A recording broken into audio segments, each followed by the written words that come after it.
Hello everybody, welcome to Monday Market Must Knows. My name is Merlin Rothfeld and here are 3 things that you should be paying attention to for the upcoming trading week.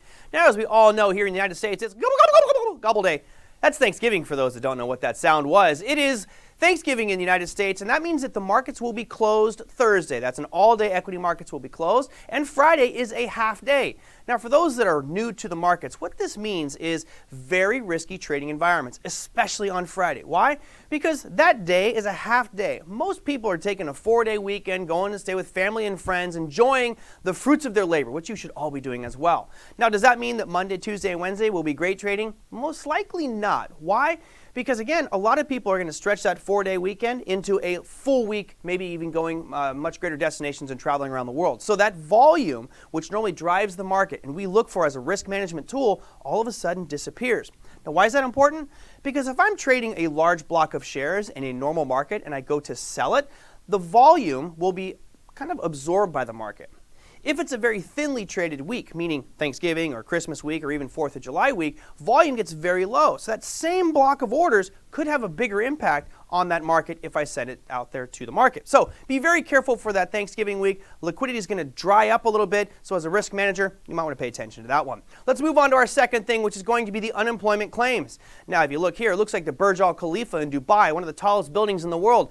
Well, that is the tallest spike of unemployment I think we've ever had. And initial claims is critical because it shows you the current trend of unemployment. Now, of course, we've all been salivating at the rapid decline of this unemployment claims number. It's been looking pretty good, almost getting back down to normal that you see back there in 2019. However, it's still at 742,000 unemployment claims, and the last number was a bump up. Why is that important? Because we've been seeing it decline for week after week after week, and all of a sudden it started to rear its head just a little bit. So let me zoom in, and you can see the current trend really from when COVID started, and it's not a big bump up to that 742. It's slight. But it's important because right now we're seeing shutdowns happen across the United States. And last weekend, many states went into lockdown, including California, which means a lot of businesses are going to be suffering from lack of business. That means that a lot of businesses are going to start to shut down, and this unemployment number could start to curl back up, and we could see more unemployment numbers, more unemployment claims, etc. So it's kind of a dangerous point right now as we might start to see this whole curve start to shift back up, which of course could put some trouble onto the economy, make it difficult for employers, and layoffs could start to increase. So keep your eye on that one. That will happen on, I believe that's happening Wednesday at 8:30 Eastern Standard Time. Now, final one, earnings season. We've gone through most of the major stuff. All the big names are out, but there's still a couple small ones here that may be impactful for your portfolio. Now, there are 174 companies reporting this week. On Monday, you see you have Urban Outfitters and Agilent.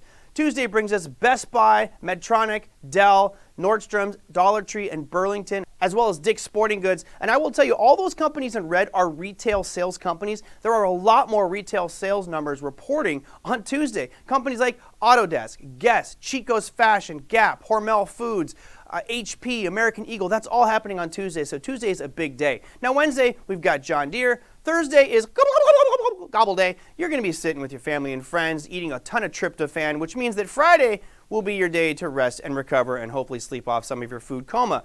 That, my friends, is your Monday Market Must Knows. We all hope that you have a fantastic Thanksgiving with your family and friends. Until then, we'll see you next time.